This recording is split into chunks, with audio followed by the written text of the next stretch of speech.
Asan na si Sir Tiny ngayon? Di ba ANR na siya? Somewhere. Somewhere. Basta si Sir Tiny, kung kilala niya po. Yung sa collaboration. Yeah. Okay. And then yung portion nung parang may spoken poetry. Ayun. Yeah. Sa'yo. Yan ang origin. Yun ako.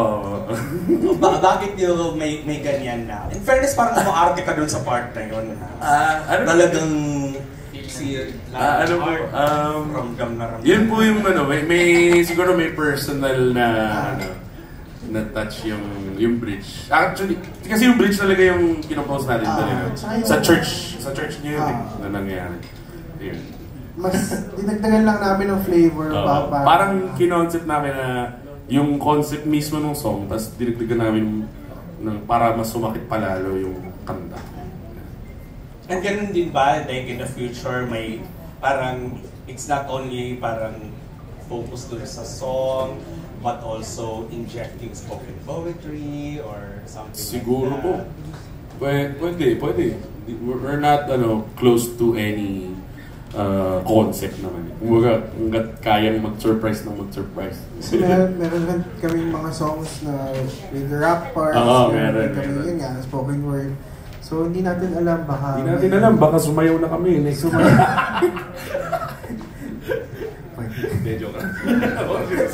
And in fairness kasi yung intensity nung kanina, yung pagkakakanta mo, talagang wow, ang taray naman, ang ramdam na ramdam, gusto naman manakit. Nadadala po kasi ako talaga pagka kumakanta. Usually. Yeah, congrats. Nag-resonate sa kanya. Thank you po. Ayaw aminin na sa akin. Ano tag dito? And then yung second lang is, parang paano nagsimula pala yung talks about having a co-manager? Actually, parang... Matagal na yun. Opo, parang way back pandemic, opo. Parang nag-uusap kami with our management, PPL, na how to mas palakihin pa yung reach namin, parang how to mas magkaroon kami ng mga, yung natatap na, yung mga hindi namin natatap na audience is matap namin. So parang, since good friends naman ng PPL Entertainment and Cornerstone, so isa talaga yun sa mga matagal na namin actually napapag-usapan and plan. And finally, nangyari na ngayon. Kaya maraming salamat po.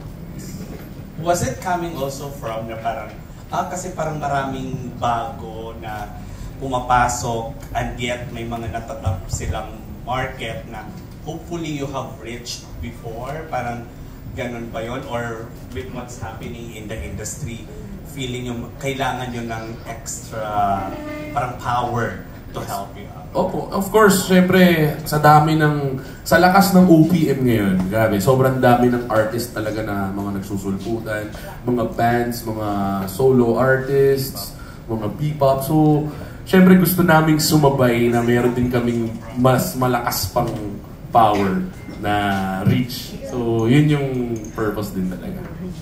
Okay. Thank you. Thank you po. Thank you po. Thank you. Mami Cho. Hello po, Mami. Hello po.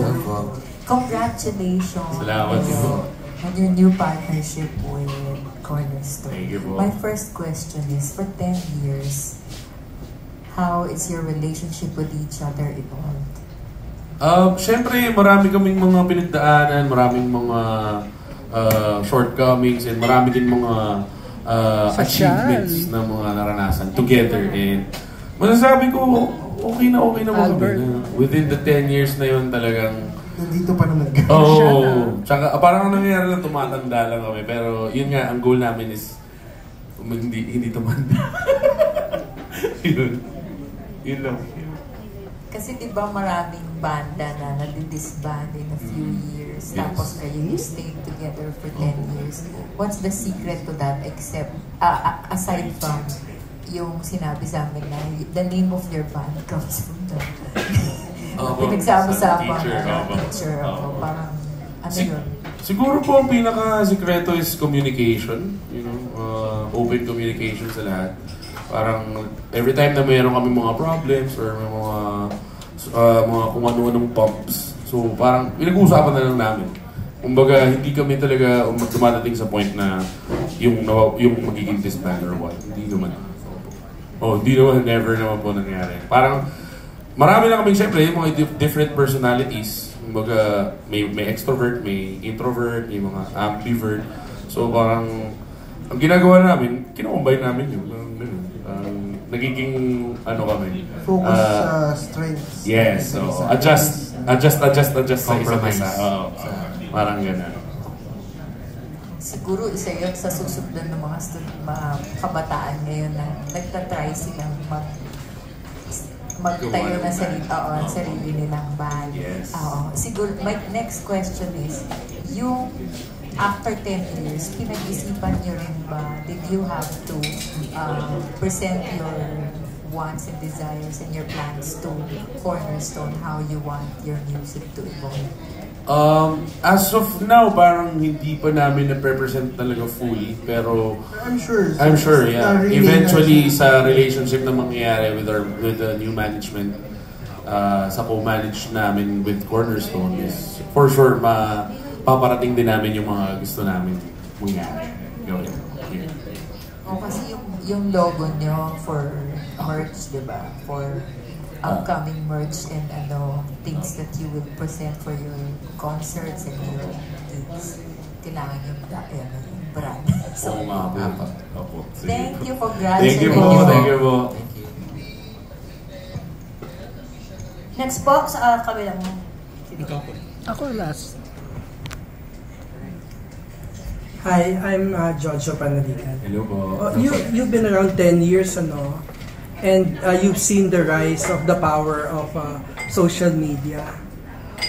Madami ngayong mga bagong bands who don't see the value of having a manager kasi they are emboldened by the fact na pag in-upload naman natin yan, it will find its own audience. But for you, as someone who has managers, ano ang advantage na nakita nyo? That some of the new ones probably don't see. Well, in my opinion po kasi, ganyan rin po kami nag-start. Siyempre college students, online, post lang, Facebook, YouTube pa rin time na. Pero with pagkaka-organize ng mga bagay-bagay to make you feel more official and from us handling everything, naging total shift po talaga when we got our management. Tapos parang mas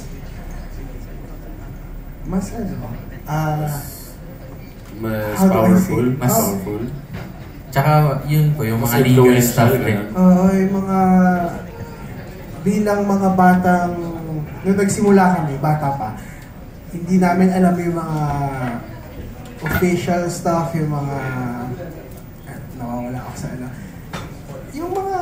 yung mga technical stuff in the industry. Yeah. Mga kontrata, So there were things that we were taught as well by the management. This is how you do this. This is how you present yourself. So malaki talagang So we became more presentable to the industry. And syempre siguro ako madadagdag ko dun yung ang difference siguro for me ng ikaw lang na, grabe naman talaga social media ngayon, but iba din talaga yung power na meron kang backup na mga pro na sa ginagawa nila.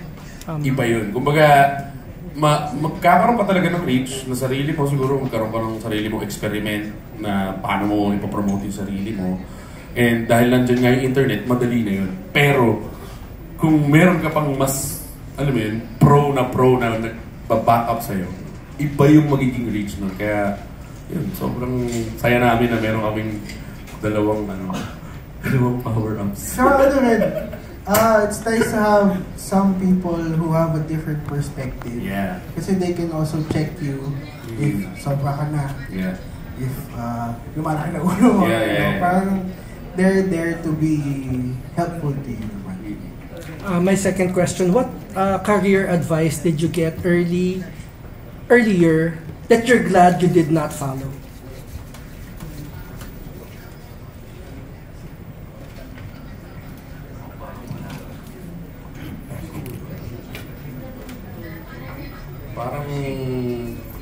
Parang kasi yung mga in-advise kasi sa amin, finalo na kami. Parang ang isa kasi sa mga nag-advise sa amin, sa totoo lang, for example, is Sir Monty ng Mayonnaise. Nung papasok pa lang kami sa PBL Entertainment noon, ang isa sa mga talagang tinanungan namin is si Sir Monty. And talagang sabi niya, go! Sabi niya, lalo nung narinig niya si Sir Perry Lancina, which is sobrang laking pangalan din sa industry. So sabi niya, go, dyan kayo, tama yan. So, feeling ko dun sa question ko na yun, parang wala kasing nag-advise sa amin na hindi namin sinunod. Yun po. Na hindi nyo sinunod na, buti na lang hindi nyo sinunod. Lahat sinunod nyo. Oo, parang sinunod namin talaga kasi yun po yung masunurin po. Pero yun, pinapag-usapan naman po muna namin bago namin sundin. Yes. Nag-winaway po namin yung pros and cons. Thank you. Last questions ko. Paano nagbago ang dynamic nyo as a group to each other? Paano mong nagbago? From 10 years ago.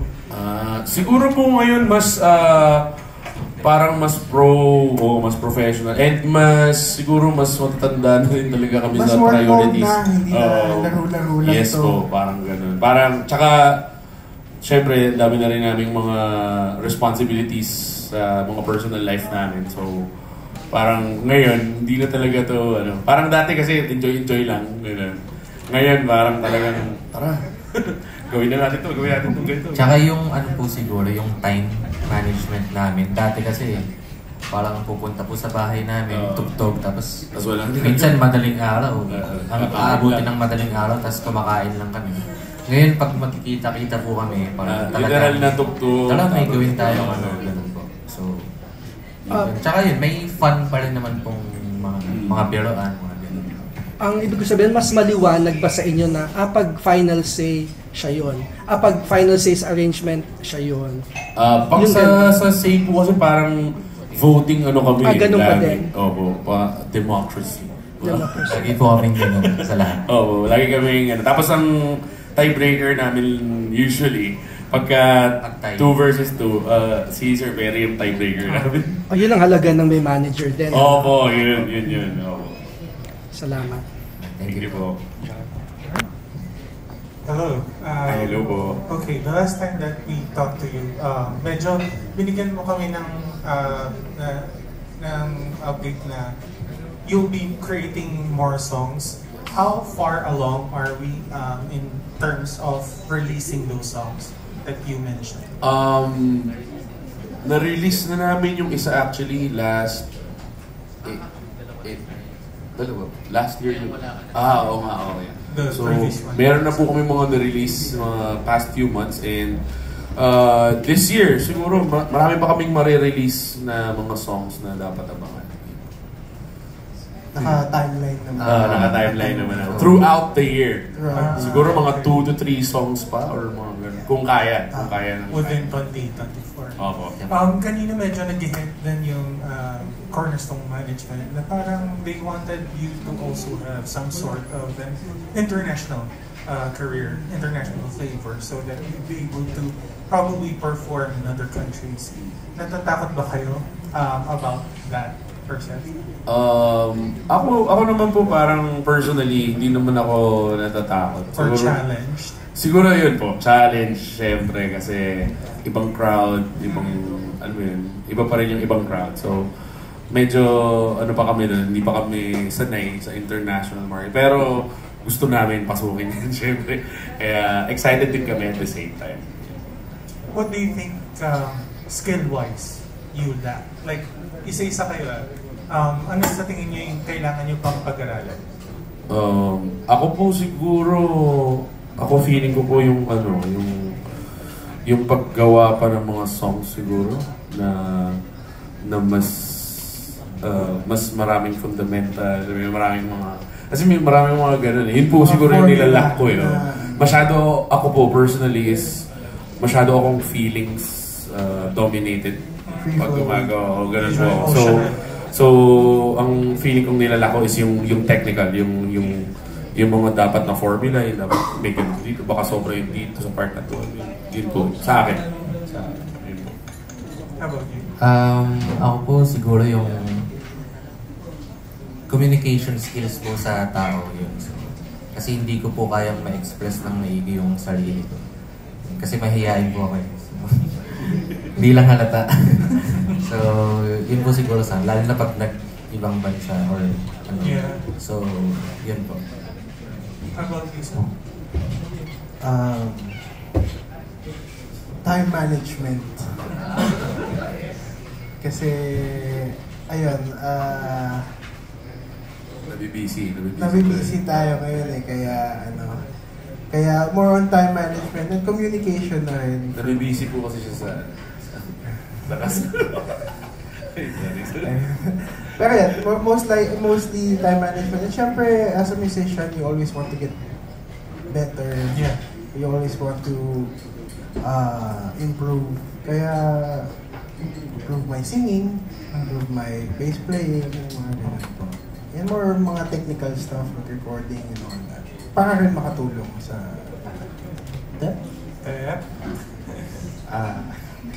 Siguro po yung communication skills din. Kasi may yan po. Thank you. Napansin niyo naman po, yun po talaga. Pero, how do you plan to like solve that? Yeah. So, parang pareho kayo. Magkapatid po kasi kami niyan eh. Ano ba? Usap na lang tayo. Siguro po ako na nakikita ko po baka more on mas mapalabas pa sila lalo sa bahay nila. Exposure. Exposure sa mas maraming tao. Or maybe like a personality development workshop. Pwede. Lahat po magkaganon kami. Yung speech class. Pero college tayo. Sabi ko. Pero wala po. I think Cornerstone can help you with that. Alright. Thank you Dito so naman. much. Thank you, boss. Thank you po. Thank you po. Hi, good afternoon. First tanong ko is, how's your social media presence ngayon? May bagong management, mas maging active ba kayo sa social media, TikTok or YouTube? Ano yung mga plano niyo? Ngayon po actually mas more on nag-hire na kami ng mga social media managers namin. And ngayon pumapasok na kami sa TikTok. Meron kaming mga TikTok posts and Gumugulong ka? Yun, siguro mas magiging aggressive kami sa social media namin. Lalo na ngayon na meron kaming team na behind na talagang gumagawa ng mga ganun for us. Ako po, game ako. Hindi ko alam kung game sila. Ako game ako. Kahit mamatay lang ako isang beses, okay na ako. Uno? Pakita lang ako, kapatid ni Bandol.